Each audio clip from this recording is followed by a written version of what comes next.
Hi, I'm Sherlock.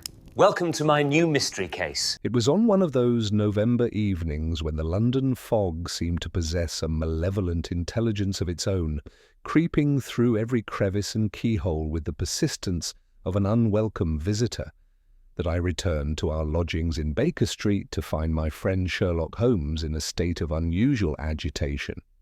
The gaslight flickered weakly against the yellow murk that pressed against our windows, and I was grateful for the warmth of our sitting-room fire as I ascended the familiar 17 steps, my medical bag heavy in my hand after a particularly trying day attending to patients in the East End. What greeted me upon entering our chambers was far from the scene of domestic tranquillity I had anticipated. Holmes stood before the fireplace, his lean frame rigid with concentration, holding what appeared to be a telegram between his long, pale fingers. His hawk-like profile was etched with that peculiar mixture of excitement and frustration that I had learned to associate with the arrival of a case of exceptional complexity. Upon the Persian rug at his feet lay several sheets of expensive writing paper, scattered as though they had been examined hastily and then cast aside in disappointment. "Ah, Watson," he said without turning, his voice carrying that distinctive note of barely contained energy that invariably heralded the beginning of an extraordinary adventure. "Your timing is, as always, providential. Tell me, what do you make of a man who bleeds ink instead of blood, yet shows no wound upon his person?" Before I could formulate a response to this cryptic inquiry, the sound of heavy footsteps upon the stairs announced the arrival of another visitor. Mrs. Hudson's voice could be heard in animated conversation below, followed by the unmistakable tread of official boots. Inspector Lestrade appeared in our doorway moments later, his weather-beaten face flushed with exertion and bearing that expression of barely contained bewilderment that had become his customary countenance when confronting the inexplicable. "Holmes," he said, without preamble, removing his hat and shaking the moisture from his coat with sharp, irritated movements. "I suppose you've already heard about the Pemberton affair, though I'll wager even you haven't encountered anything quite like this before." Holmes turned from the fireplace with that thin, sardonic smile I knew so well, his grey eyes bright with anticipation. "My dear Lestrade, I have heard only the barest details. Perhaps you would be so good as to enlighten us with the full particulars of this curious case." The inspector settled himself heavily into the chair opposite mine, producing his notebook with the weary air of a man who had spent considerable time documenting the impossible. "Lord Pemberton was found dead in his locked study this morning at approximately 8 o'clock by his valet Jenkins. The door was bolted from the inside, the windows were secured with their original Georgian latches, and there was no other conceivable means of entry or exit. The chimney is far too narrow for human passage, and we've examined every inch of the room for secret panels or hidden passages. Nothing." "And yet," Holmes interjected, his fingers now steepled before him in that characteristic gesture of intense concentration, "you mentioned something about bleeding ink. Surely such an extraordinary detail deserves elaboration."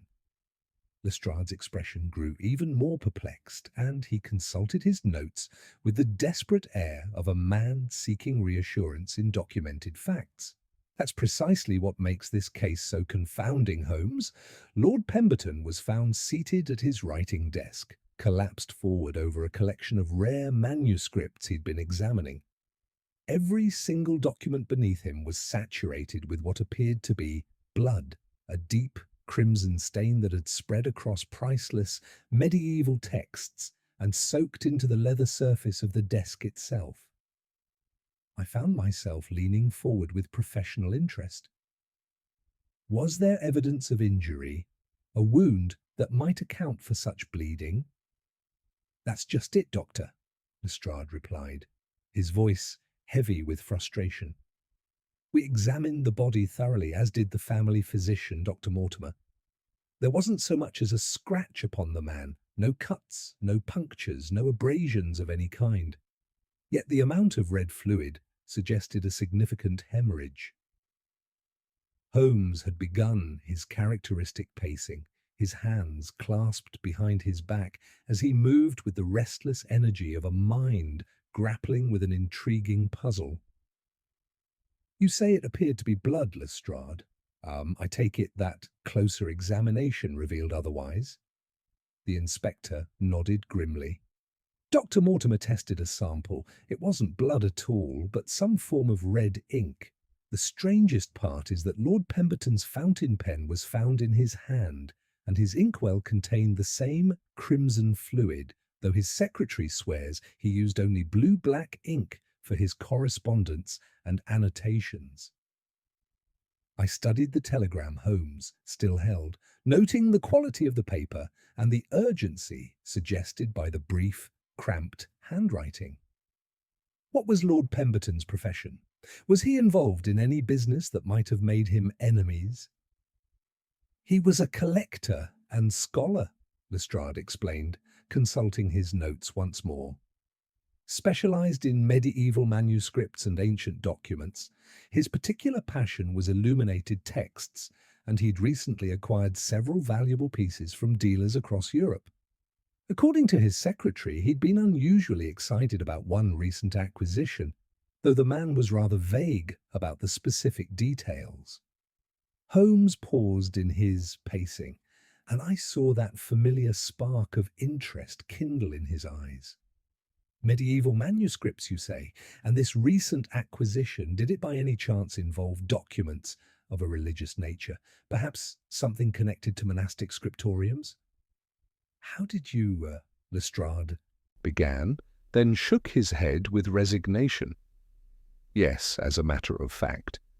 The secretary mentioned something about a collection of illuminated psalters from a dissolved monastery in Bavaria.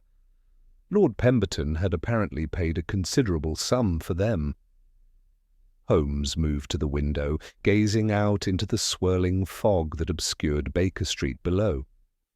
The gaslight from the street lamps created wavering pools of yellow illumination in the murk, like distant lighthouses in a sea of grey. "Watson," he said finally, his voice carrying a note of decision, "I believe we shall pay a visit to Pemberton House. This case promises to be far more complex than our good inspector's initial assessment would suggest." As I prepared to accompany my friend on what I sensed would prove to be another of his remarkable investigations, I could not shake the feeling that the mystery of the bleeding ink was merely the first thread in a web of deception that would challenge even Holmes's extraordinary powers of deduction. The very notion of ink flowing like blood from an uninjured man suggested possibilities that defied conventional explanation, and I found myself both thrilled and apprehensive at the prospect of unravelling such an enigma. The fog seemed to press more insistently against our windows as we prepared to venture forth into the London night, as though the city itself were conspiring to shroud the truth in its grey embrace. The hansom cab that carried us through the fog-shrouded streets toward Pemberton House moved with deliberate care through the thick London murk, our driver's caution evident in the measured clip-clop of hooves upon wet cobblestones. The familiar landmarks of our great city appeared and vanished like phantoms in the swirling grey, and I found myself grateful for Holmes's steady presence beside me, though he had fallen into that profound silence which invariably preceded his most intensive periods of deduction. Occasionally, the pale glow of a street lamp would illuminate his sharp profile, revealing the intense concentration that had already seized his remarkable mind. "Tell me, Watson," he said suddenly, breaking the contemplative quiet that had settled between us since leaving Baker Street, "what do you recall of the medieval practice of manuscript illumination?" I considered the question carefully, drawing upon my general education rather than any specialized knowledge of such arcane matters. I recall that monks in scriptoriums would painstakingly copy texts by hand, often decorating them with elaborate illustrations and ornate lettering. The process required tremendous skill and patience, I believe. Precisely, Holmes replied, his voice carrying that note of satisfaction, which indicated I had provided a useful foundation for his reasoning. But you have overlooked one crucial aspect that may prove central to our current investigation. The pigments and inks employed in such work were often derived from the most exotic and costly sources available to medieval craftsmen. Ultramarine blue extracted from lapis lazuli transported across continents, gold leaf beaten to impossible thinness, and most significantly for our purposes, various shades of red obtained from sources both mineral and organic. The cab lurched slightly as we navigated a particularly treacherous stretch of fog-obscured roadway, and through the grey veil I could discern the imposing silhouettes of the great houses that lined this fashionable district. You suspect some connection between Lord Pemberton's scholarly pursuits and the circumstances of his death? I suspect nothing yet, my dear fellow, but I observe everything, Holmes replied with characteristic precision. However, I find it most curious that a man whose life's work involved the study of ancient inks and pigments should meet his end under circumstances involving the mysterious appearance of red ink in a location where logic suggests none should exist.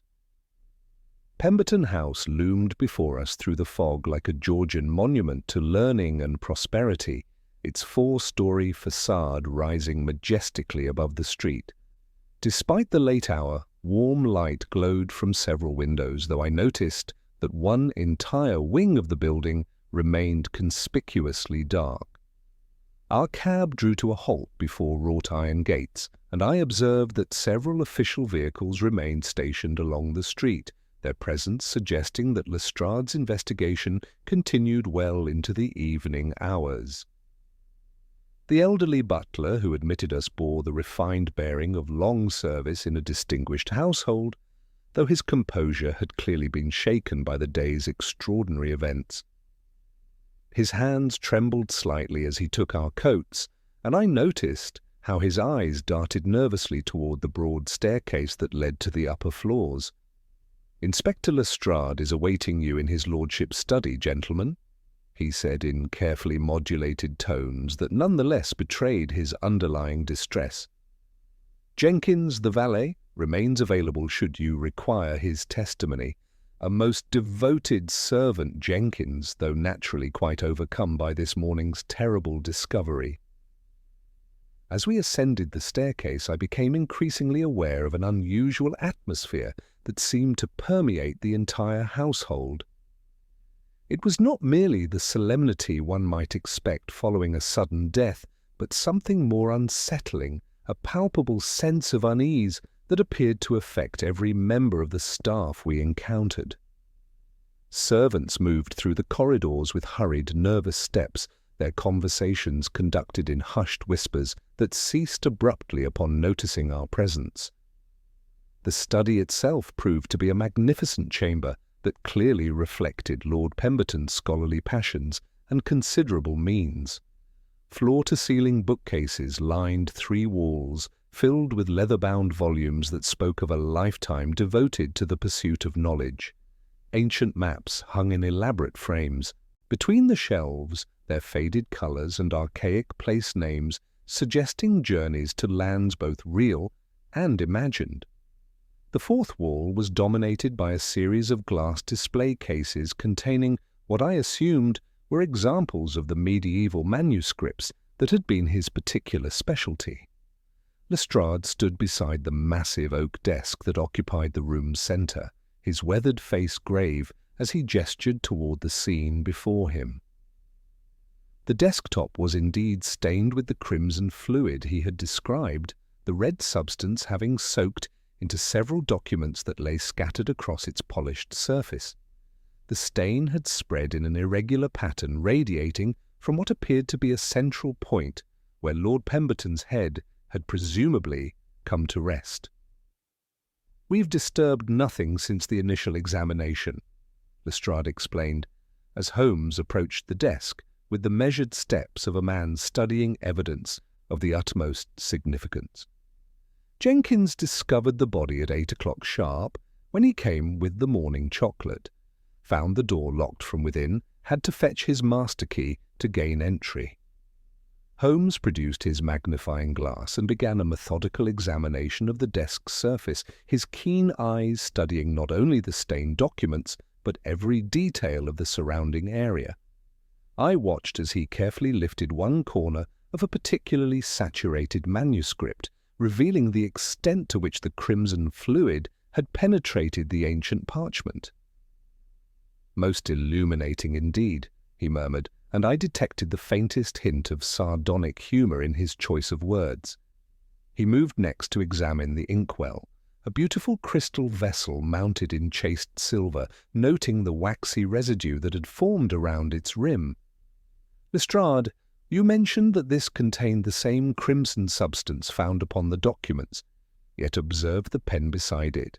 I peered over his shoulder and saw that the fountain pen's gold nib had been bent inward at an unnatural angle, rendering it quite useless for writing purposes.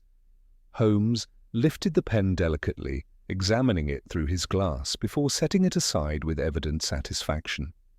"Jenkins," Holmes called to the valet, who had been hovering anxiously near the doorway, "you mentioned bringing chocolate at 7 o'clock. Was this his lordship's customary routine when working late into the evening?" The thin, nervous man stepped forward, wringing his hands as he spoke. "Oh yes, sir, quite regular about it he was. Always took his chocolate when examining the manuscripts. Said it helped him concentrate, sir. But this morning, when I knocked, there was no answer. Most unusual, that was. His lordship was always prompt to respond." Holmes had moved to examine the fireplace, where cold ashes lay undisturbed in the grate. With the tip of his penknife, he carefully extracted a small, charred fragment of paper, studying it intently before slipping it into his waistcoat pocket.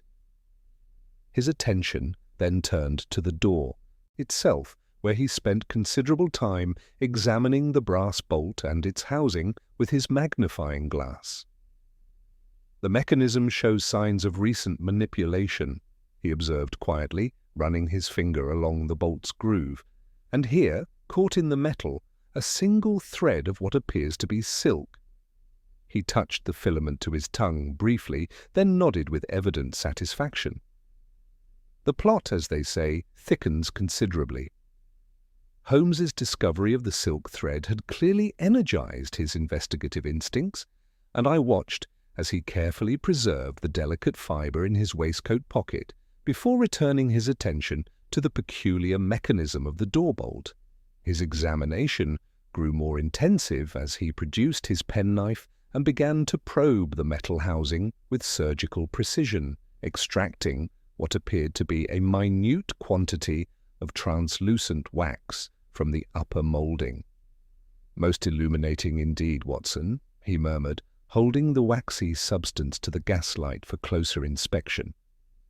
"This bolt has been manipulated with considerable ingenuity. The wax residue suggests a method by which the mechanism could be operated from outside the room, using the silk thread as a guide. Quite clever, though not without precedent in the annals of criminal deception." Lestrade stepped closer, his weathered face creased with skepticism. "Are you suggesting someone could lock this door from the outside, Holmes? That seems rather far-fetched, even for your theories." "On the contrary, Inspector, it is precisely the sort of mechanical subterfuge that appeals to a mind seeking to create an impossible scenario," Holmes replied, straightening from his examination. "The thread, properly positioned, could draw the bolt home after the perpetrator's exit, while the wax would ensure smooth operation of the mechanism. The stiffness Jenkins mentioned would be entirely consistent with such manipulation." At the mention of his name, the nervous valet stepped forward, his hands continuing their anxious wringing. Holmes fixed him with that penetrating gaze which seemed to extract truth through sheer force of observation. "Jenkins, I require a precise accounting of yesterday's events. Every visitor, every interaction, every detail you can recall, regardless of how insignificant it might appear." "Yes, sir," Jenkins replied, his voice trembling slightly. His lordship maintained his usual routine until the afternoon. Dr. Mortimer called at 11 for the weekly examination, as he has done these past 6 months since his lordship's heart troubles began. Then Miss Pemberton arrived for luncheon, prompt at 1 o'clock, as is her custom every Tuesday. Holmes had moved to examine the display cases along the wall, his attention focused on a series of glass-fronted cabinets containing what appeared to be the most valuable specimens of Lord Pemberton's collection. "Continue, Jenkins. Who else called upon your master?" Mr. Blackwood arrived shortly after 3. "Sir, he's a dealer in rare manuscripts, comes by quite regular when his lordship is considering new acquisitions. They spent considerable time here together, examining some pieces that had arrived from Bavaria just last week. His lordship was most excited about them, said they might represent the find of a lifetime." I observed Holmes pause in his examination, his body growing still in that manner which indicated his remarkable mind had seized upon something of particular significance. One of the display cases bore the faintest smear of red at its lower corner, barely visible unless one knew precisely where to look. He produced his magnifying glass and studied the mark intently before turning his attention to the case's lock mechanism. "Recently opened," he announced with satisfaction, noting the fresh scratches on the brass fittings.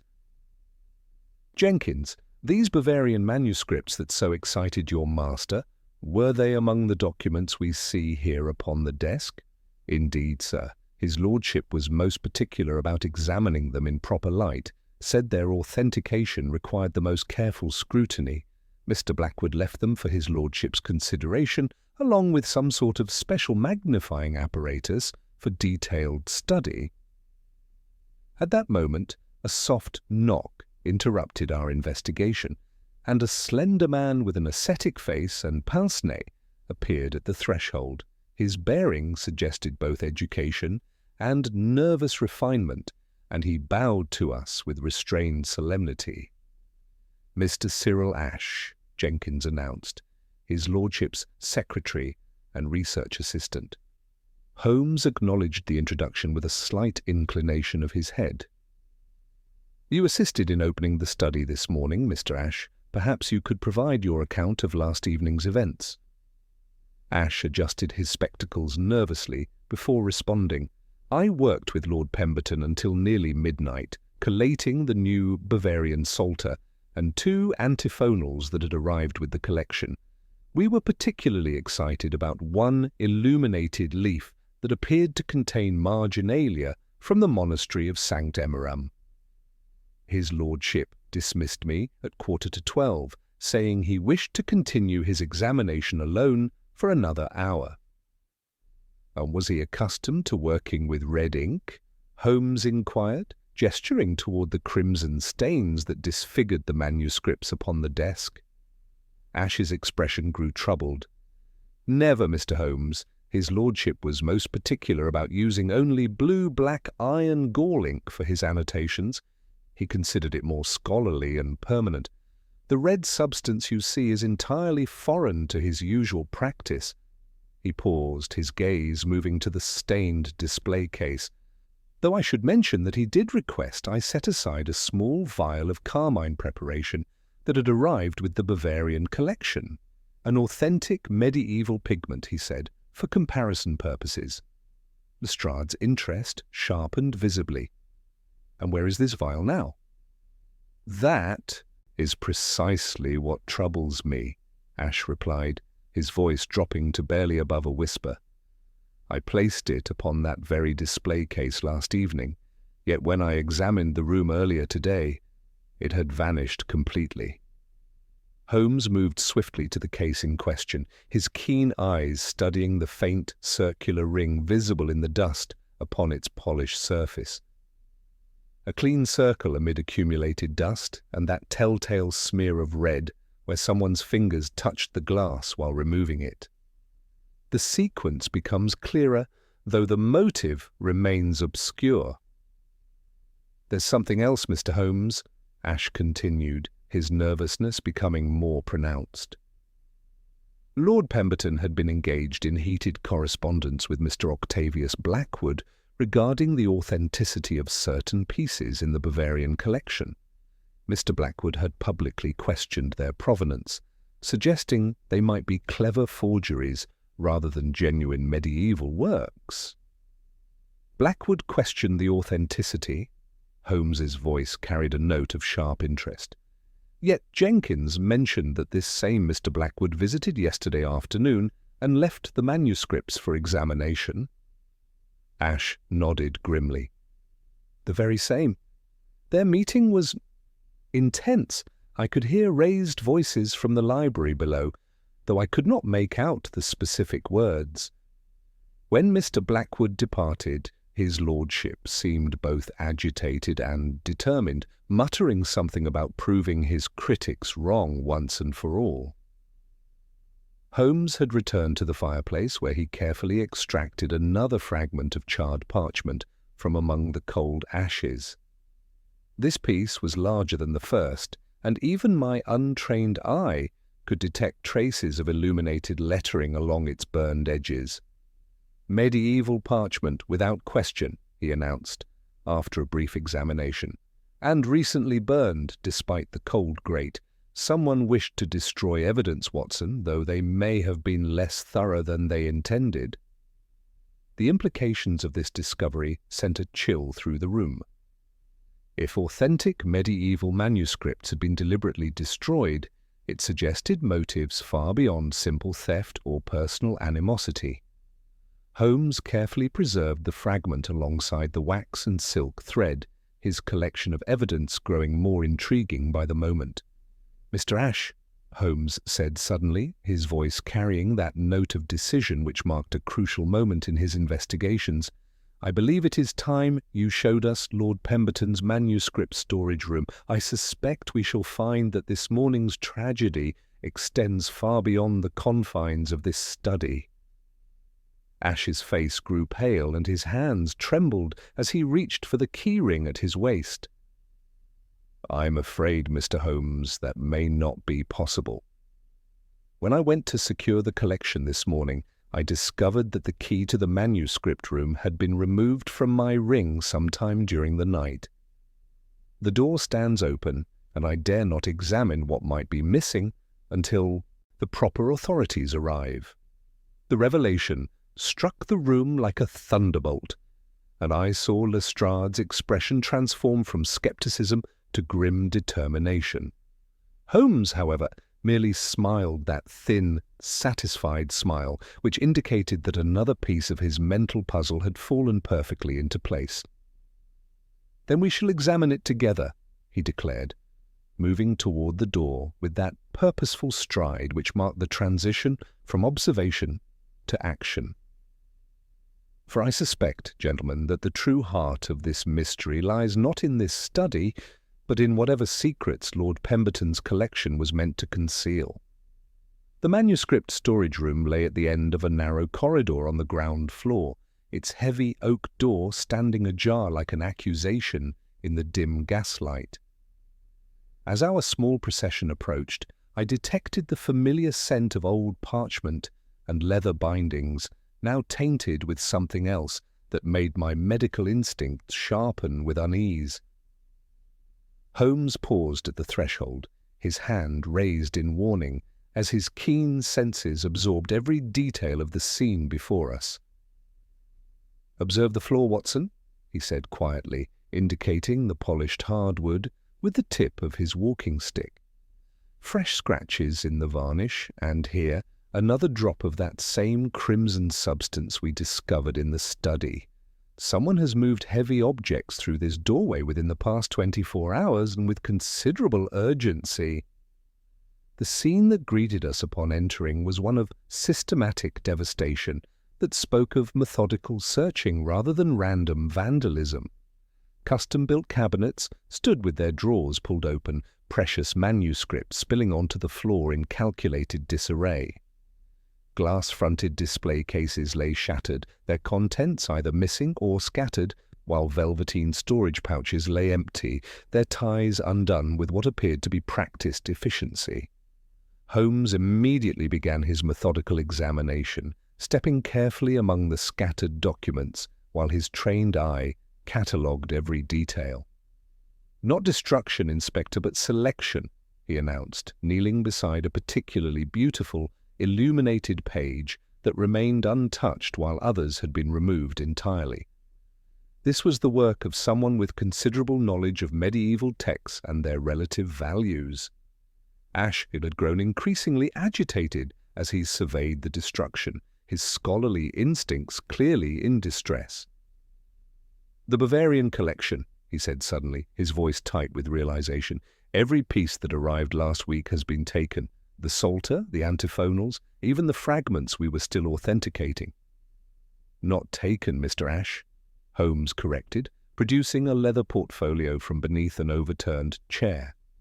"Replaced. This contains what I believe we shall find to be remarkably skilled forgeries of the original manuscripts." He examined several pages through his magnifying glass, his expression growing more grave with each document. "The craftsmanship is exceptional. The parchment has been artificially aged using authentic medieval techniques. The inks prepared with historical formulas, and the artistic execution demonstrates profound knowledge of period styles." Lestrade, meanwhile, had been conducting his own investigation and called our attention to a small, intricately carved wooden box lying overturned near the far wall. Dark red pigments had spilled from within, staining the polished floor, but more significantly, a leather-bound ledger lay partially concealed beneath it. He retrieved the volume with evident satisfaction. "Lord Pemberton's acquisition log," Lestrade announced, flipping through the pages. "And here a recent entry dated yesterday. Received from Mr. O. Blackwood, the monastic Psalter of St. Augustine, with rare marginalia, valued at £5,000, authenticity still under review." His voice gained a note of triumph as he continued reading. "And look here, scrawled in the margin, Blackwood's greed must expose his fraud." The implications seemed clear enough to satisfy Lestrade's investigative instincts. "It seems we have our man, Holmes. Blackwood knew Pemberton was about to expose him, so he silenced his accuser and destroyed the incriminating evidence. The locked room was merely an attempt to mislead us." Holmes, however, remained silent, his attention focused on examining the lock mechanism of a heavy cabinet near the windows. Behind a false backing of leather-bound volumes, he had discovered a hidden compartment that had been forced open recently, its edges bearing tool marks and traces of the same crimson substance we had encountered throughout our investigation. "Lord Pemberton's private repository," Ash explained, his voice heavy with dismay. "He kept his most valuable acquisitions there, pieces he was still researching, before adding them to the main collection. Very few people knew of its existence." "And who precisely comprised this select group?" Holmes inquired, straightening from his examination of the forced lock. Ash considered carefully before responding. "Myself, naturally. Dr. Mortimer, who advised on preservation matters. And Mr. Blackwood, who discovered it quite by accident several months ago during one of his visits. He even recommended the locksmith who installed the improved security mechanism." Holmes moved to examine a small, unassuming volume that had fallen from a shelf during the ransacking. Unlike the illuminated manuscripts surrounding it, this plain, leather-bound book bore no decoration, easily overlooked amidst the chaos. He picked it up, his fingers tracing the worn inscription on its spine, before slipping it discreetly into his coat pocket. "A plausible reconstruction, Inspector," Holmes said finally, his voice smooth, though his eyes held a distant, speculative glare. Indeed, the evidence you present paints a most compelling picture of Mr. Blackwood's culpability. Almost too compelling, one might say. He turned from the scattered documents, his gaze sweeping the room once more with that intensity I had learned to associate with moments of crucial deduction. Sometimes, Lestrade, the most obvious path is precisely the one designed to lead us astray. We are dealing with adversaries of exceptional cunning, and I suspect this elaborate scene has been arranged with considerable care to direct our suspicions in a particular direction. Lestrade's expression showed his frustration with Holmes's characteristic reluctance to accept straightforward solutions. But surely the evidence speaks for itself, Holmes. Blackwood had motive, opportunity, and the knowledge necessary to execute such a crime. Indeed he did, Holmes agreed, moving toward the door with that purposeful stride which marked a transition in his investigation. Which is precisely why we must examine Mr. Blackwood's role in this affair with the utmost care. For in my experience, Watson, when a case appears to solve itself so conveniently, it is usually because someone has taken considerable pains to ensure that it does so. As we prepared to leave the devastated manuscript room, I could not shake the feeling that we had witnessed only the surface of a deception far more complex than even Holmes's preliminary theories suggested. The systematic nature of the destruction, the sophisticated forgeries, and the almost theatrical arrangement of evidence all pointed to a criminal mind of exceptional sophistication, one that had anticipated our investigation and prepared accordingly. The fog seemed to have thickened during our examination, pressing against the windows like a living thing, eager to conceal the secrets that lay hidden in the darkness beyond Pemberton House. The return journey through Pemberton House's corridors provided Holmes with additional opportunities for observation, though I noticed his attention had grown increasingly focused on details that seemed insignificant to our companions. As we passed through the main hall, he paused beside a silver tray that bore the remnants of what appeared to be Lord Pemberton's final evening refreshment. A delicate porcelain cup sat upon the tray, its interior bearing a faint roseate film that had escaped the cursory cleaning it had received. Holmes lifted the cup with characteristic delicacy, holding it beneath his nostrils before passing it to me with a brief but significant glance. I inhaled carefully, my medical training immediately recognizing the faint but unmistakable bitter fragrance that lingered within the porcelain. The scent was so subtle as to be easily dismissed, yet to my experienced senses it carried the ghost of almonds that every physician learns to associate with one particular and deadly substance. "Jenkins," Holmes said, his voice carrying that deceptively casual tone which invariably preceded his most penetrating inquiries, "who prepared Lord Pemberton's chocolate last evening?" The valet's composure, already strained by the morning's discoveries, showed fresh signs of distress. "I did, sir, as always. Milk, warmed upon the kitchen range, a shaving of his preferred chocolate, a teaspoon of sugar." "Nothing more, sir, exactly as his lordship instructed." "And no addition, however well-intentioned, to soothe a wakeful night or calm scholarly excitement?" "None that I added, sir," Jenkins replied, his voice trembling slightly. "We keep strictly to his lordship's preferences in all matters." Holmes produced his travelling case and withdrew a small glass phial whose contents I recognized from our previous investigations. With practiced precision, he touched a glass rod to the roseate residue within the cup, then added a single droplet from the phial. The reaction was immediate and telling, a brief purple bloom that faded as quickly as it had appeared. "Ammonia brightens carmine, Watson," Holmes observed with evident satisfaction. "Our crimson visitor proves to be of cochineal origin, medieval in spirit if not necessarily in date." He set the cup aside and turned to address our small gathering. "We have ink masquerading as blood upon the manuscripts, pigment staining the lip of a chocolate cup, and a locked room achieved through mechanical artifice. The elements of an elaborate theatrical performance, one might say." At that moment, the sound of approaching footsteps announced the arrival of Dr. Mortimer, a portly gentleman whose medical bag and authoritative bearing immediately identified his profession. His weathered face bore the expression of a man accustomed to dealing with death, though the current circumstances had clearly tested even his considerable experience. "Inspector Lestrade, Mr. Holmes," he said, bowing slightly to each in turn. "I confess myself grateful for your involvement in this most perplexing case. The medical aspects alone present challenges I have rarely encountered in 30 years of practice." Holmes's attention sharpened immediately. "You examined Lord Pemberton's body, Doctor. What was your professional assessment?" "Cardiac failure, without question," Mortimer replied promptly.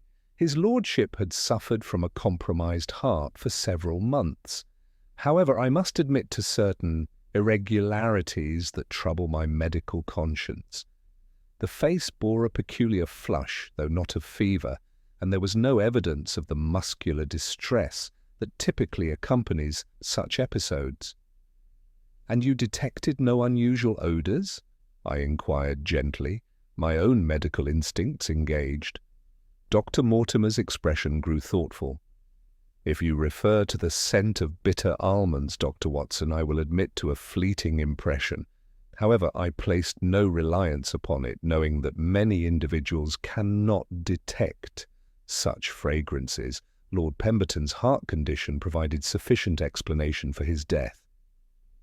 Holmes had moved to examine the writing desk more closely, where among the crimson-stained manuscripts he discovered a small, stoppered bottle that had been concealed beneath a warped folio. The label bore Dr. Mortimer's distinctive handwriting and identified its contents as tincture of digitalis. "Your prescription, Doctor?" Holmes inquired, holding the bottle to the gaslight to measure its contents with the practiced eye of a chemist. Indeed, for his cardiac condition, carefully measured doses, as you can see from the remaining quantity. "Precisely the amount one would expect after a regular course of treatment," Holmes agreed. "Which suggests that if poison was indeed employed, it took a different form entirely." He replaced the bottle and shifted several papers, revealing a crescent of dried pigment that had been hidden beneath. "Yet our stage manager took considerable care to place carmine where blood might be expected, and curious attention to theatrical detail if natural death sufficed for his purposes." The implications of Holmes's observations were becoming increasingly clear, though the complete picture remained frustratingly elusive. Lestrade, meanwhile, had grown visibly impatient with these medical and chemical diversions from what he considered a straightforward case of murder and theft. "Holmes," the inspector interjected, "while these details are doubtless fascinating, we have a clear suspect in Blackwood and compelling evidence of his guilt. Surely we should focus our efforts on his apprehension rather than pursuing these elaborate theories." Holmes turned from his examination with that thin smile which indicated his mind had reached some crucial understanding, though he chose not to share it immediately.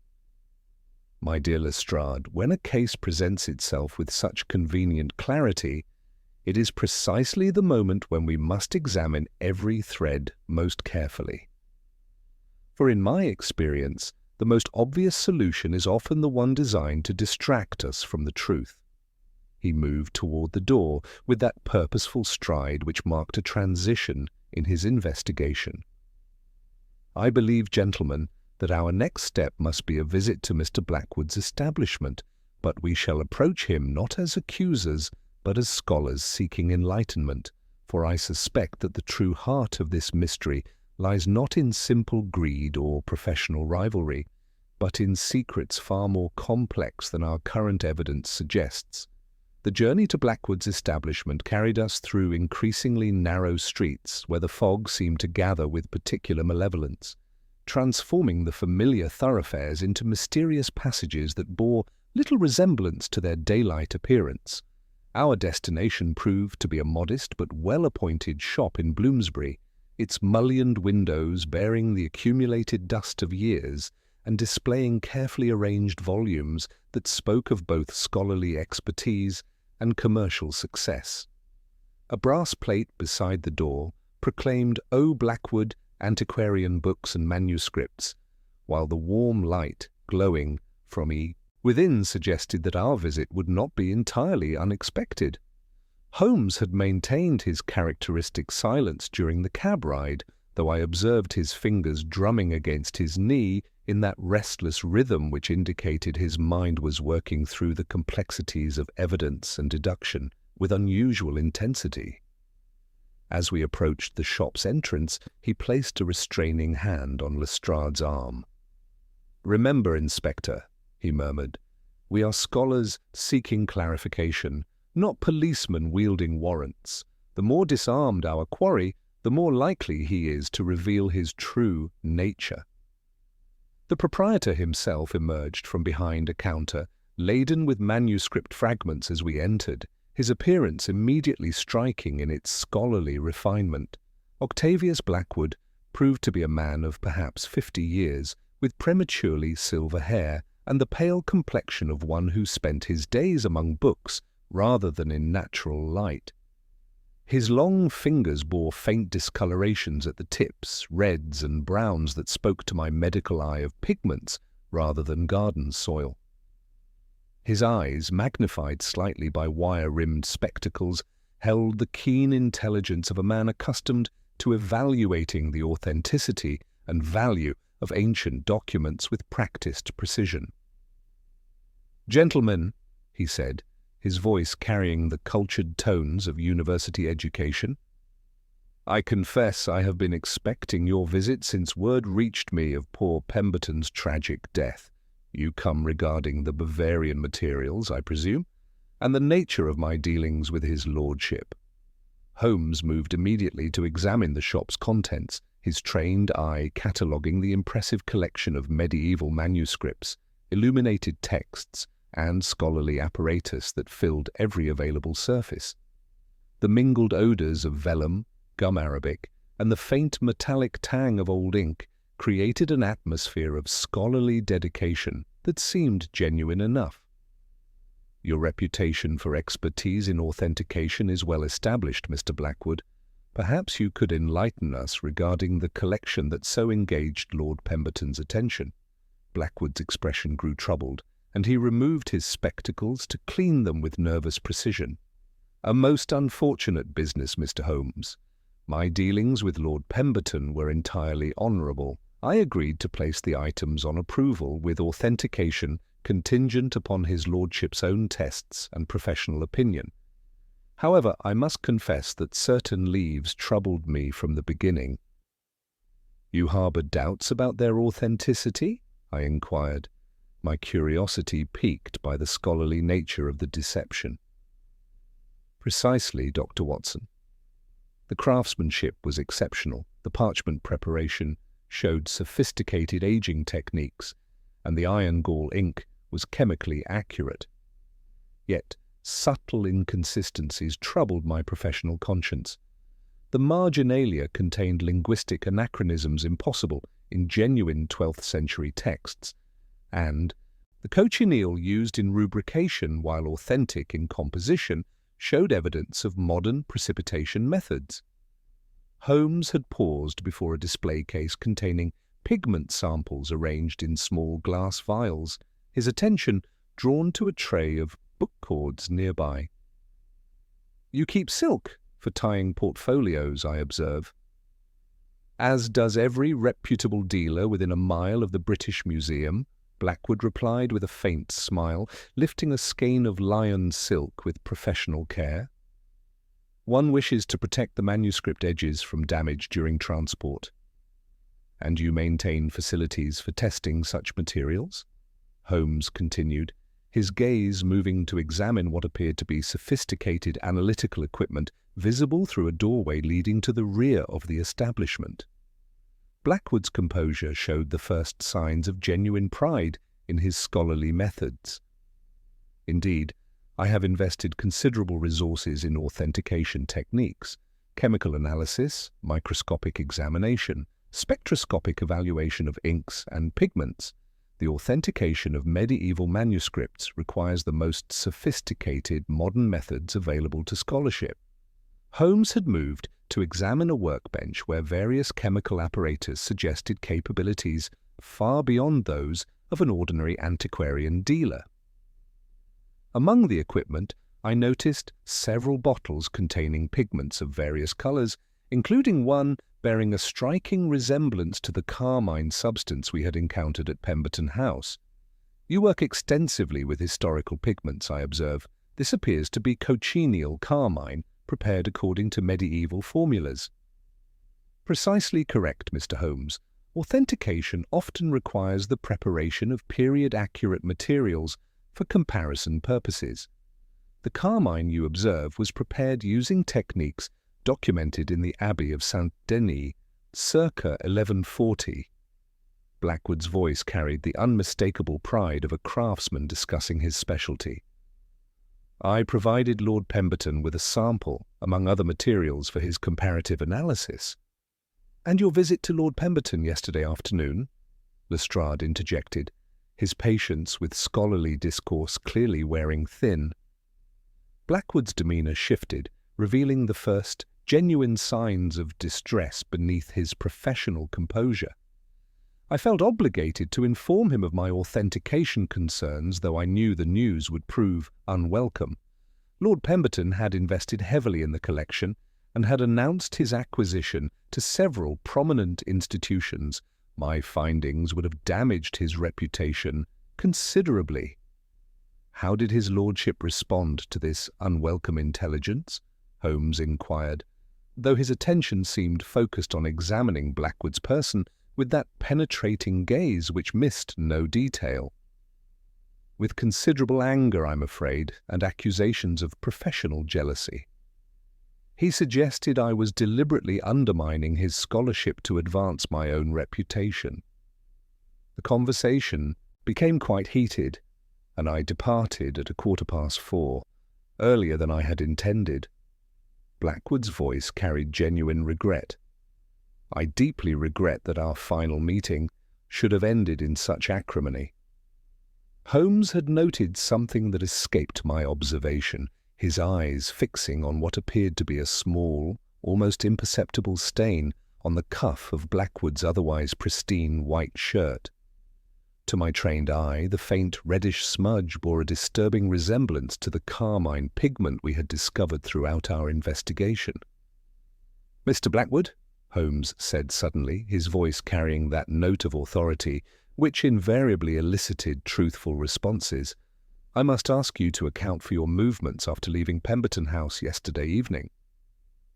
I returned here directly and remained until well past midnight, working on analytical reports. My assistant, Mr. Cornelius Thorne, was present until approximately 11 o'clock and can verify my activities. Blackwood's response carried the careful precision of a man who understood the gravity of his situation. At that moment, as if summoned by his name, a younger man emerged from the rear workshop, his ink-stained fingers and scholarly bearing immediately identifying him as the assistant in question. Cornelius Thorne proved to be a thin, nervous individual whose eyes darted anxiously between our faces as he absorbed the tension that filled the shop. "Mr. Thorne," Holmes addressed him directly, "you were present here last evening during the preparation of authentication reports?" "Yes, sir, until nearly 11. Mr. Blackwood was most particular about documenting every detail of our analysis. We worked by gaslight until my eyes could no longer focus properly on the microscopic examinations." Thorne's voice carried the exhaustion of a man who had spent long hours in meticulous scholarly labor. Holmes nodded with apparent satisfaction, though I detected that familiar glint in his eye which suggested his investigation had taken an unexpected turn. Most commendable dedication to scholarly accuracy. However, Mr. Blackwood, there is one matter that requires clarification. We have learned that Mr. Cyril Ashe approached you privately regarding the valuation of certain manuscripts. Perhaps you could elaborate on this curious transaction?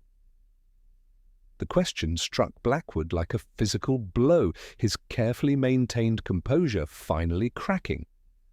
Ashe brought me a single illuminated leaf requesting a quiet valuation for what he claimed were insurance purposes. He wanted immediate cash payment, which I declined. The leaf bore marginalia purporting to be from Sankt Emmeram, but the hand was exquisite and entirely wrong for the period.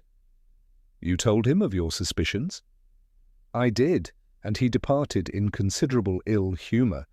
I assumed Lord Pemberton had sent him, but when I learned his lordship knew nothing of the visit, I formed my own conclusions about Mr. Ashe's ambitions. Holmes extended his hand in apparent farewell, and as Blackwood took it, I observed my friend's thumb subtly brush against the back of the dealer's hand in a gesture so swift and natural that only someone familiar with his methods would have noticed it. You have been most helpful, Mr. Blackwood. We shall not trouble you further this evening. As we departed into the fog-shrouded street, Holmes paused to examine his fingertips with evident satisfaction. The faint but unmistakable scent of carmine pigment, Watson, and that telltale stain upon his cuff. Our Mr. Blackwood has been handling the substance more recently than his explanations would suggest. Then you believe him guilty? Lestrade asked, his voice carrying the satisfaction of a man whose suspicions had been confirmed. I believe him involved, Inspector, but perhaps not in the manner we have been led to expect. Holmes's voice carried that note of speculation, which marked moments of crucial deduction. For if Blackwood is merely a player in this elaborate performance, then we must ask ourselves who has been directing the production.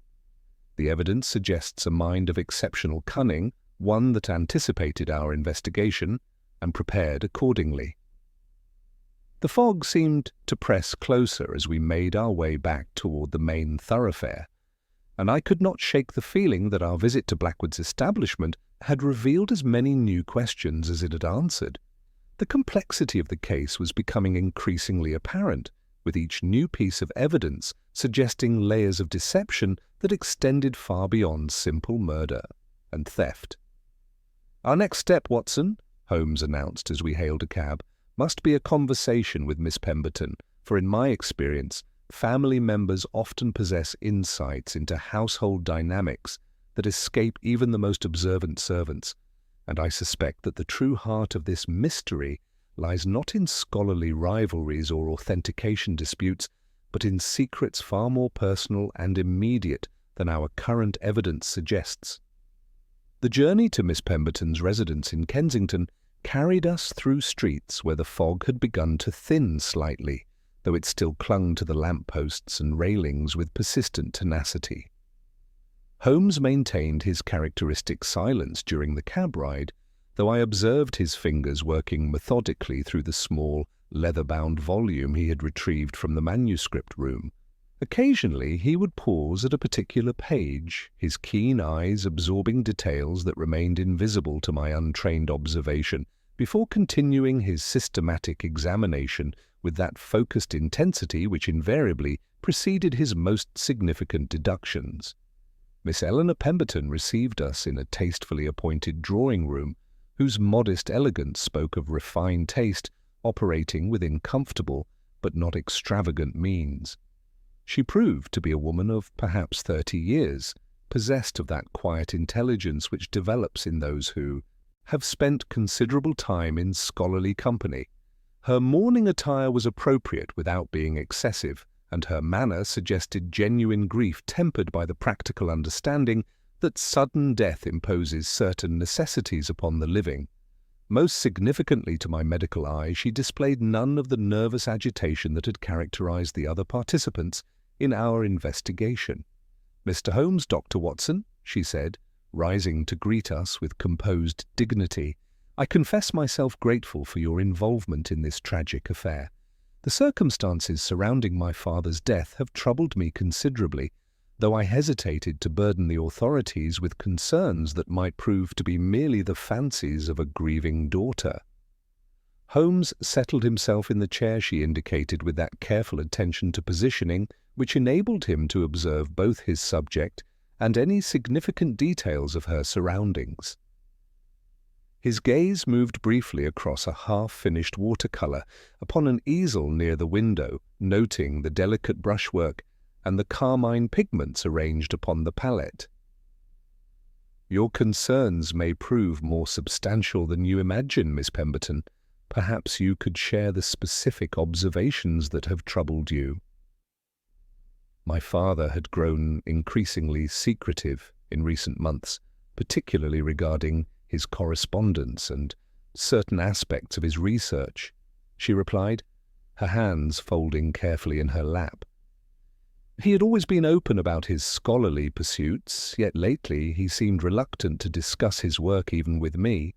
More troubling still, he had begun to express doubts about the loyalty of those closest to him, particularly Mr. Ashe, whom he had trusted implicitly for nearly 3 years. Holmes produced the small leather volume from his coat pocket, holding it where the gaslight could illuminate its worn binding. Miss Pemberton's eyes immediately fixed upon it with unmistakable recognition, though her expression suggested surprise rather than alarm. "You recognize this work?" Holmes inquired, noting her reaction with evident interest. "Indeed, it is my father's private journal, one he maintained for recording observations and theories too preliminary for formal publication. He was most particular about its security, keeping it locked in his private study rather than among his general papers." Her voice carried a note of puzzlement. "How did you come to possess it?" "I discovered it among the scattered materials in the manuscript room, concealed beneath documents that had been deliberately disarranged." Holmes opened the journal carefully, revealing pages filled with Lord Pemberton's precise handwriting. "Perhaps you could illuminate certain entries that may prove relevant to our investigation."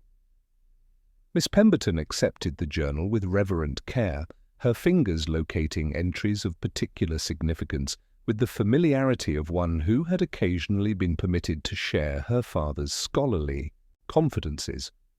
Here, dated just last week, he writes of disturbing inconsistencies in the Bavarian materials and notes that the hand in the Sanctemera Marginalia bears suspicious resemblance to contemporary work I have encountered previously. "Continue reading, if you please," Holmes encouraged gently. "I suspect your father's observations may prove more penetrating than we initially realized." "This entry from 3 days ago troubles me greatly," she continued, her voice growing more strained. He writes, "The carmine preparation shows modern precipitation methods despite authentic cochineal base. Someone with considerable knowledge seeks to deceive me, but their very expertise betrays them. The question remains whether Blackwood participates willingly or has been deceived himself." Holmes leaned forward with evident fascination. "And the final entries?" Miss Pemberton turned to the journal's last pages, her expression growing increasingly troubled.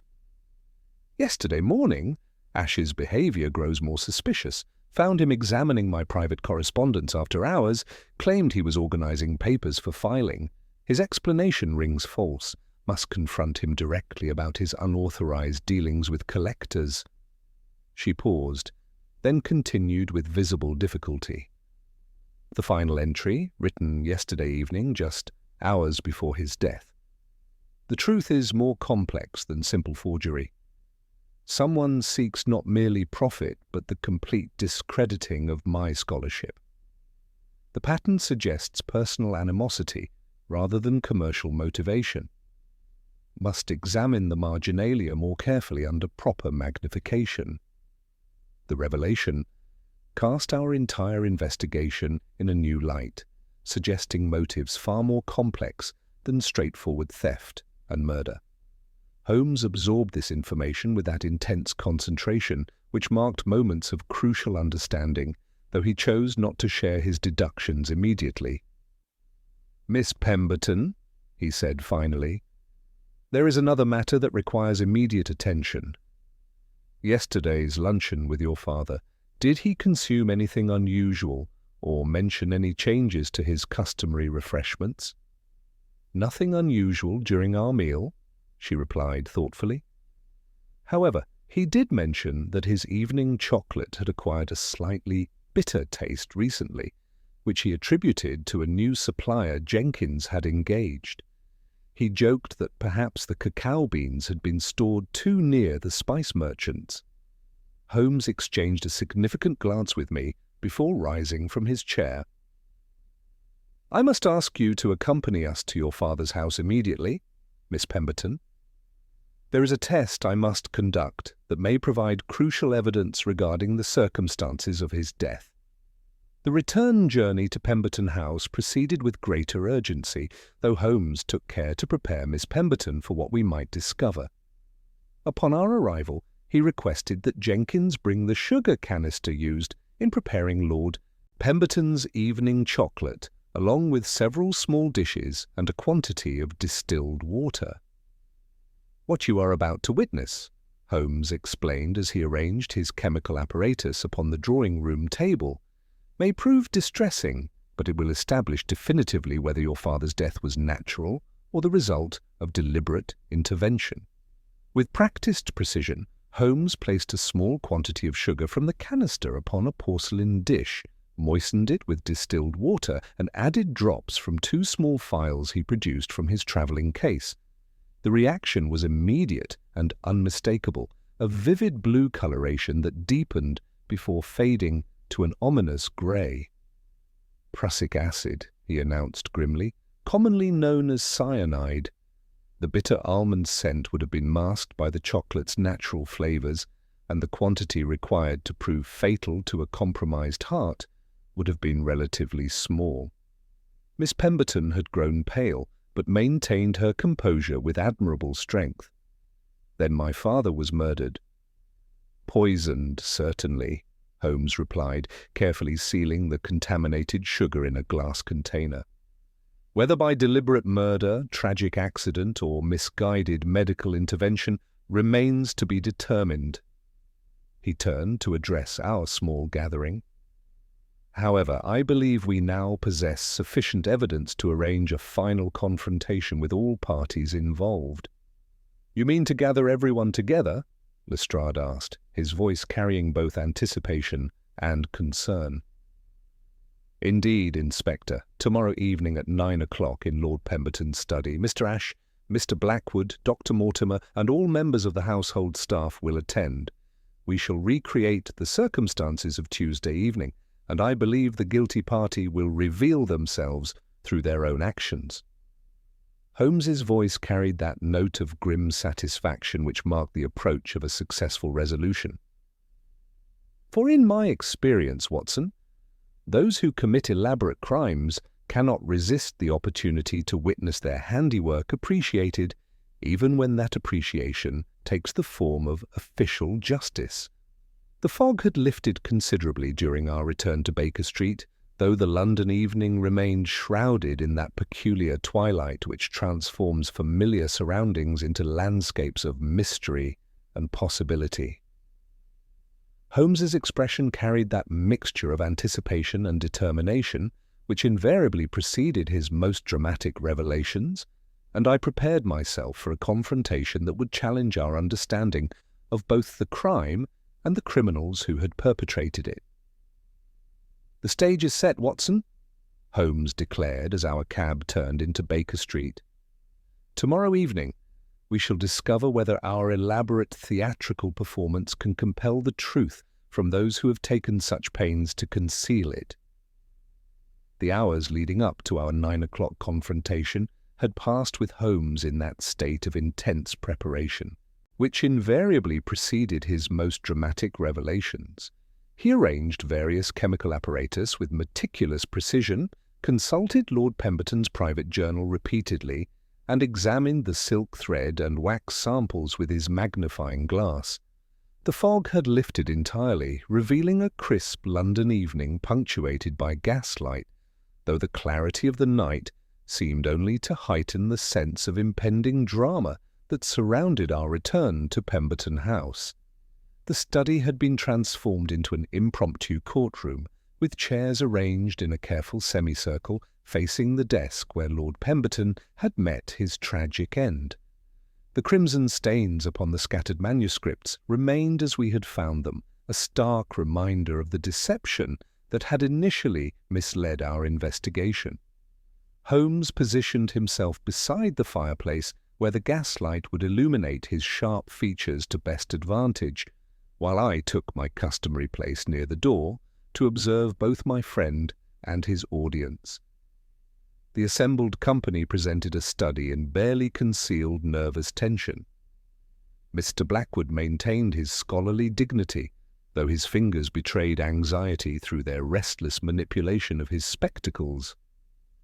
Dr. Mortimer sat with professional composure, yet his gaze repeatedly returned to Holmes's chemical apparatus with evident unease. Most significantly, Cyril Ashe had positioned himself near the window, his pale features bearing an expression of agitation that suggested he understood the gravity of his situation. Miss Pemberton occupied a chair slightly apart from the others, her mourning attire lending dignity to her grief, while Inspector Lestrade stood ready with official authority. "Ladies and gentlemen," Holmes began, his voice carrying that note of quiet command which immediately focused all attention upon him, "we gather to examine a crime of exceptional complexity, one requiring intimate knowledge, careful planning, and the systematic manipulation of evidence designed to mislead official investigation. The death of Lord Pemberton was neither natural nor accidental, but the result of deliberate murder carried out by someone within this very circle." Holmes moved to demonstrate the door mechanism, drawing the bolt with the silk thread, so all could witness the deception. The locked room was achieved through this simple but effective method, requiring only silk thread and soft wax to operate the mechanism from outside. The perpetrator needed intimate knowledge of the study's layout and access to appropriate materials. He lifted one of the stained manuscripts with careful precision. The apparent bleeding was carmine pigment, chosen deliberately by someone with extensive knowledge of medieval manuscript techniques. This theatrical touch was designed to suggest violent death while concealing the true cause. Holmes moved to his chemical apparatus, where bottles and instruments awaited demonstration. Lord Pemberton was poisoned through contamination of his evening chocolate. Prussic acid introduced into his private sugar canister would prove rapidly fatal to a man with cardiac weakness, while the bitter almond scent would be masked by chocolate's natural flavors. Holmes's penetrating gaze swept across the assembled faces. The evening of our grand revelation arrived with that peculiar stillness which sometimes precedes moments of great consequence. Holmes had arranged the study precisely as it had been found on that fateful morning, though the crimson stains upon the desk now served as silent witnesses to our investigation rather than mysterious evidence. The assembled company took their positions with the gravity befitting such an occasion. Miss Pemberton near the fireplace, her composure admirable despite the circumstances, Dr. Mortimer with his medical bag close at hand, Inspector Lestrade positioned strategically by the door, Mr. Blackwood maintaining his scholarly bearing though clearly apprehensive, and Mr. Cyril Ashe, whose nervous agitation had grown increasingly pronounced as the hour approached. Holmes stood before the gathering with that commanding presence which transformed him from consulting detective into master of revelation. The gaslight cast dramatic shadows across his angular features as he surveyed each face with penetrating intensity, his keen eyes missing no detail of expression or demeanor.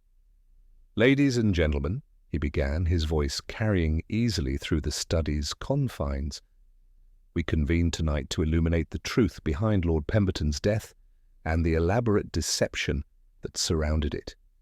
What initially appeared to be an impossible crime has proven to be a carefully orchestrated performance, one that required intimate knowledge of this household, exceptional skill in forgery, and access to both medieval scholarship and modern chemistry."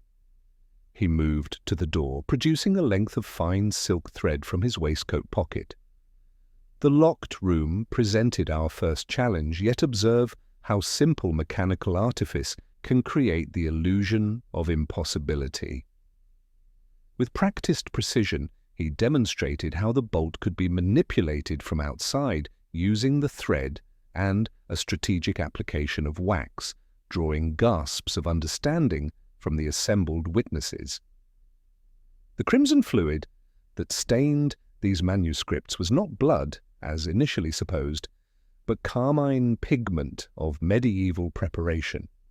This theatrical touch was designed to suggest mysterious circumstances, while simultaneously casting suspicion upon those who worked with such materials. His gaze moved briefly to Blackwood, who shifted uncomfortably in his chair. Holmes then produced the sealed container of sugar from Lord Pemberton's kitchen, setting it upon the desk with ceremonial gravity.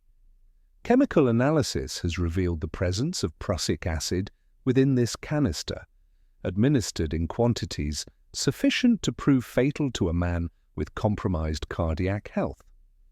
The bitter almond scent would have been masked by the chocolate's natural flavors, making detection virtually impossible. Dr. Mortimer nodded grimly, his medical expertise confirming Holmes's assessment. "The symptoms I observed were entirely consistent with such poisoning, though Lord Pemberton's known heart condition provided adequate explanation for his death." "Indeed, Doctor, which brings us to the question of motive and opportunity." Holmes opened Lord Pemberton's private journal, his finger tracing specific entries. These pages reveal growing suspicion regarding unauthorized dealings within his collection, particularly concerning the Bavarian manuscripts that had so captured his scholarly attention. Ash's hands had begun to tremble visibly, his pale complexion growing even more ashen as Holmes's exposition continued. The secretary's eyes darted frantically between the exits, though Lestrade's strategic positioning made escape impossible. The forgeries discovered in the manuscript room were not random acts of theft, but systematic replacement of genuine articles with copies of exceptional quality. This required not merely artistic skill, but intimate knowledge of Lord Pemberton's collection, his authentication methods, and his daily routines. Holmes moved to stand directly before Ash, his piercing gaze fixed upon the younger man's increasingly agitated features. "Mr. Ash, your years of faithful service provided perfect cover for this elaborate deception. You possessed the keys, the knowledge, and the trust necessary to execute such a scheme. More significantly, you had developed the calligraphic skills required to create convincing medieval marginalia through your work with Lord Pemberton's own research." Holmes produced several sheets of paper, comparing handwriting samples under his magnifying glass. The tremor visible in these forged annotations matches precisely the nervous tension evident in your contemporary writing, particularly when under stress, as you are tonight. Furthermore, Holmes continued relentlessly, your unauthorized approach to Mr. Blackwood regarding manuscript valuation, your presence in Lord Pemberton's private study after hours, and your access to the kitchen stores all point to a systematic plan that culminated in murder when discovery became imminent.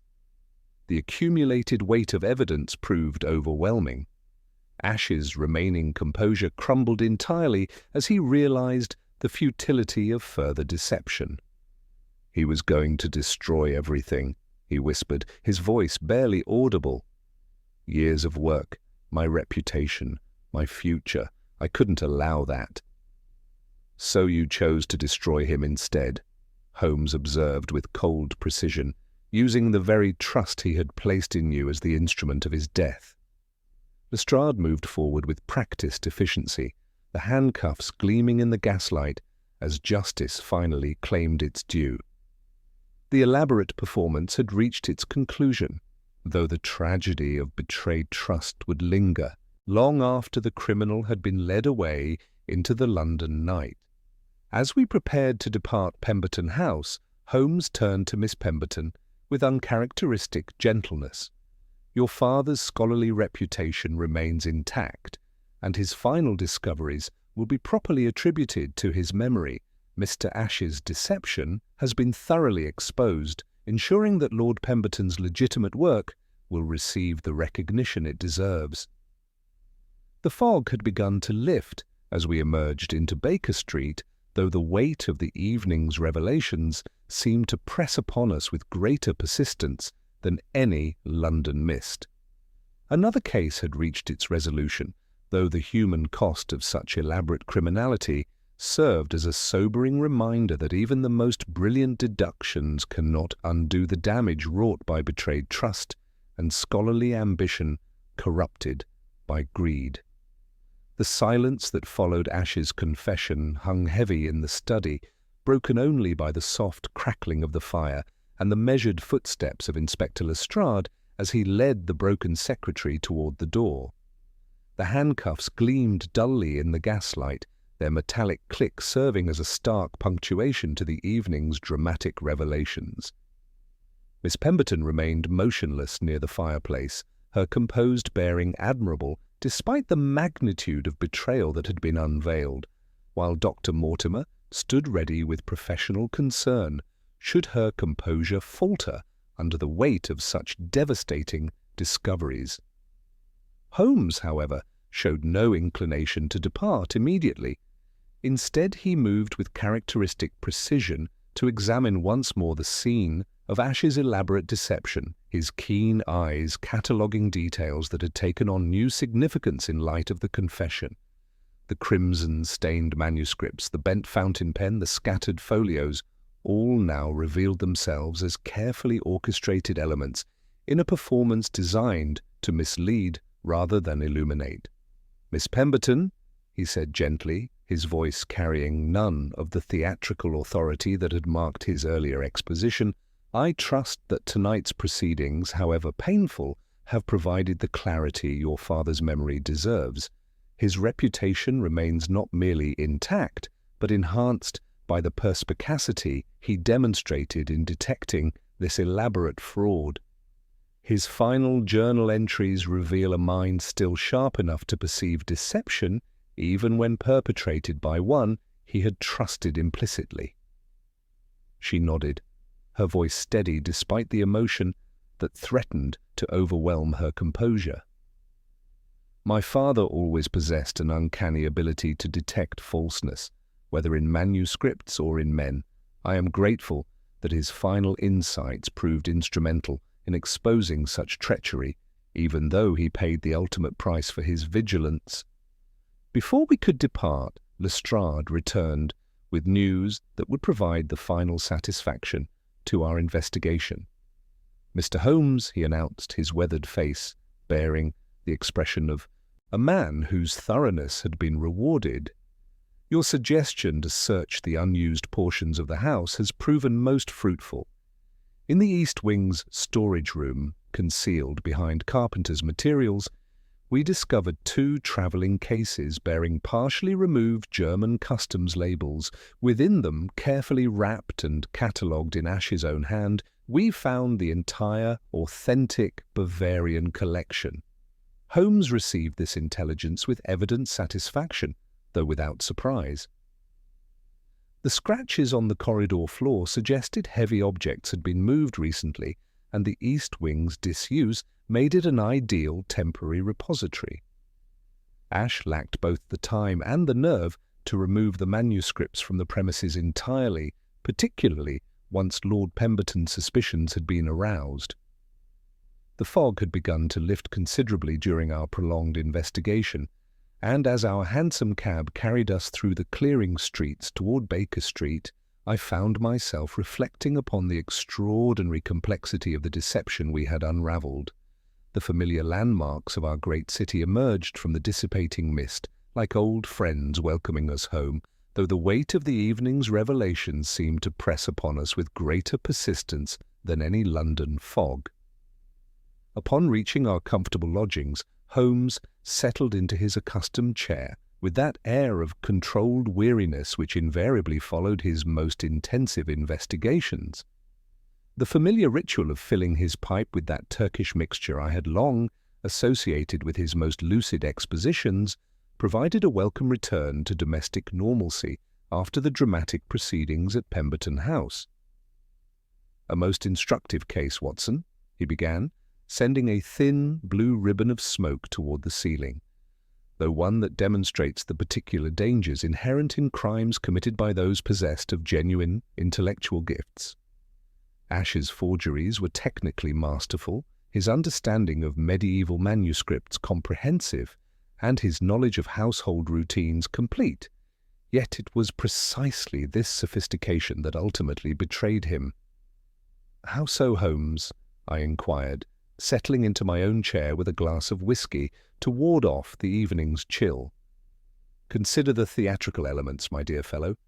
The locked room achieved through silk thread and wax, the carmine pigment arranged to suggest mysterious bleeding, the systematic destruction designed to implicate Blackwood, all bore the hallmarks of a mind that valued cleverness over necessity. A simpler poison administered without such elaborate staging might well have succeeded, attributed to natural causes given Lord Pemberton's cardiac condition." Holmes paused to draw thoughtfully upon his pipe before continuing. Yet Ash could not resist the opportunity to demonstrate his superior intellect, to create a puzzle that would showcase his abilities even as it concealed his guilt, the very perfection of the evidence against. Blackwood aroused my suspicions, for genuine criminals rarely arrange their crimes with such convenient clarity. And the journal proved the key to understanding his true motives. Indeed, Watson, Lord Pemberton's final entries revealed not merely growing suspicion of theft, but recognition that someone sought to discredit his entire scholarly reputation. Ash's plan extended far beyond simple profit from forgery sales. He intended to replace the authentic Bavarian collection with his own masterful copies, then discover the fraud himself, thereby destroying Pemberton's credibility while establishing his own expertise. I shook my head in amazement at the scope of such ambition, corrupted by jealousy and greed. The betrayal of trust makes it particularly heinous. Lord Pemberton had nurtured Ash's talents, provided him with opportunities for advancement, yet received murder as his reward. The darkest crimes, Watson, are often committed by those closest to their victims, for they alone possess both the knowledge necessary for sophisticated deception and the access required for its execution. Holmes's voice carried that note of melancholy which sometimes accompanied his most successful investigations. Yet justice has been served, the authentic manuscripts recovered, and Lord Pemberton's scholarly reputation preserved for posterity. The fire had burned low during our conversation, casting dancing shadows across our familiar sitting room as the London night settled into its accustomed rhythms beyond our windows. Another case had reached its conclusion, though the human cost of such elaborate criminality would linger long after the legal proceedings had ended. Holmes had once again demonstrated his extraordinary ability to perceive truth through the most sophisticated misdirection, though the victory carried with it the sobering recognition that intellectual gifts, when corrupted by base motives, could produce consequences far more destructive than simple ignorance or incompetence. "The bleeding ink told its story in the end," Holmes observed as he prepared to retire. though the truth it revealed proved far more complex than any of us initially imagined. In the morning, Watson, we shall ensure that the proper authorities are notified regarding the international aspects of Ash's forgery network. Tonight, however, let us be grateful that reason has once again triumphed over deception, and that Lord Pemberton's final victory was achieved through the very scholarly methods he had devoted his life to perfecting. As I extinguished the gaslight and prepared for sleep, I reflected that the case of the bleeding ink would take its place among our most memorable investigations, not merely for its complexity, but for the reminder it provided that the greatest mysteries often lie not in supernatural phenomena or impossible crimes, but in the labyrinthine depths of human nature itself. The morning following Ash's dramatic confession dawned with that peculiar clarity which often follows the resolution of complex mysteries, as though London itself had shed the fog of uncertainty that had shrouded our investigation. I descended to our sitting room to find Holmes already engaged at his chemical bench, his slender fingers manipulating a series of glass tubes containing samples of the carmine pigment that had played such a crucial role in our recent case. The familiar scent of various reagents filled the air, a comforting reminder that order had been restored to our world of logical deduction.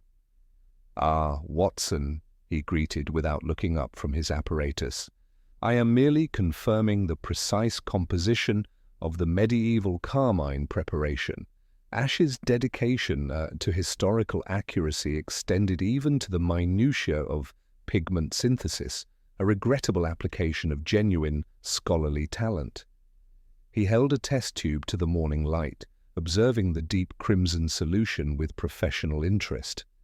Iron gall ink combined with cochineal extract, prepared according to authentic 12th century formulas. The man possessed remarkable skills that might have earned him legitimate recognition had ambition not corrupted his purposes.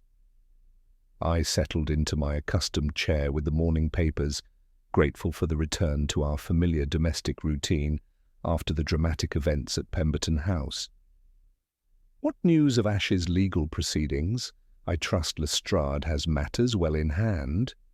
"Indeed, the case proceeds with admirable efficiency," Holmes replied, finally turning from his chemical work with evident satisfaction. "Ash has been formally charged with murder and fraud, while the recovered manuscripts have been authenticated and returned to their proper place in Lord Pemberton's collection. More significantly, our investigation has revealed the international scope of his criminal enterprise." Holmes moved to his chair, producing a telegram from his dressing-gown pocket. "Communication with German authorities has uncovered evidence of similar forgery operations across 3 countries. At least 7 major collections show signs of systematic replacement with Ash's sophisticated copies, suggesting profits exceeding £50,000 over the past 2 years. The man operated an entire network of deception, using his legitimate scholarly credentials to gain access to the most valuable private collections in Europe. The revelation cast Ash's crimes in an even more serious light, transforming what had initially appeared to be a domestic tragedy into an international conspiracy of remarkable scope and sophistication. His position with Lord Pemberton provided the perfect cover for such activities, I observed. The trust of the scholarly community, combined with his genuine expertise, made him virtually above suspicion. A soft knock interrupted our conversation, and Mrs. Hudson announced the arrival of Miss Pemberton, whose composed bearing suggested she had come to express her gratitude rather than seek additional information. She entered with that dignified grace I had come to admire, though the strain of recent events remained visible in the careful control of her movements. "Mr. Holmes, Dr. Watson," she said, accepting the chair Holmes offered with quiet thanks. "I come to express my profound gratitude for your extraordinary efforts on my father's behalf. Inspector Lestrade has informed me that the case will proceed to trial, and that my father's reputation has been completely vindicated. The authentic manuscripts have been recovered, and the international implications of Mr. Ash's crimes are being thoroughly investigated. Holmes inclined his head with characteristic courtesy. Your father's own insights proved instrumental in exposing this elaborate deception, Miss Pemberton. His final journal entries demonstrated the perspicacity that made him such a distinguished scholar. Justice has been served, and his legacy remains untarnished. There is one matter that continues to trouble me, she continued, her voice carrying a note of puzzlement. Mr. Blackwood's role in these events seems somehow inconsistent with the evidence of his guilt that initially appeared so compelling. Holmes smiled with evident satisfaction at her perceptive observation. Your instincts serve you well, Miss Pemberton. Mr. Blackwood was merely an unwitting instrument in Ash's elaborate scheme. His genuine suspicions regarding the forgeries were cleverly exploited to provide credibility for what was intended to be a devastating exposé of your father's scholarship. The carmine stain on his cuff was a simple transfer from handling the pigment samples, while his visit to discuss authentication concerns was transformed by Ash into apparent evidence of conspiracy. Then Mr. Blackwood was intended to be the means of destroying my father's reputation? Precisely. Had your father lived to complete his authentication process, Ash would have discovered the forgeries himself, using Blackwood's earlier doubts as corroboration. Your father's scholarly reputation would have been destroyed, while Ash would have emerged as the brilliant detective who exposed the deception. The murder became necessary only when Lord Pemberton's own investigations threatened to reveal the truth prematurely. Miss Pemberton absorbed this information with the composure that had marked all her dealings with the tragic circumstances, though I detected a note of relief in her expression. I am grateful that Mr. Blackwood's reputation will not suffer for his unwitting involvement. My father always valued scholarly integrity above personal advancement, and I believe he would approve of justice being served without destroying innocent reputations. After Miss Pemberton's departure, Holmes settled once more into his chair, his pipe sending contemplative spirals of smoke toward the ceiling as he reflected upon the extraordinary case that had consumed our attention. The familiar rhythm of London. Life continued beyond our windows, though the weight of recent revelations seemed to lend additional significance to even the most mundane activities of our great city. A most instructive conclusion, Watson, he observed finally, his voice carrying that note of philosophical satisfaction which marked the end of his most challenging investigations.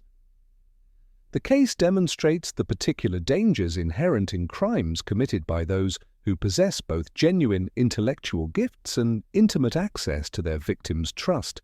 Ash's forgeries were technically masterful, his understanding of medieval scholarship comprehensive, and his knowledge of household routines complete.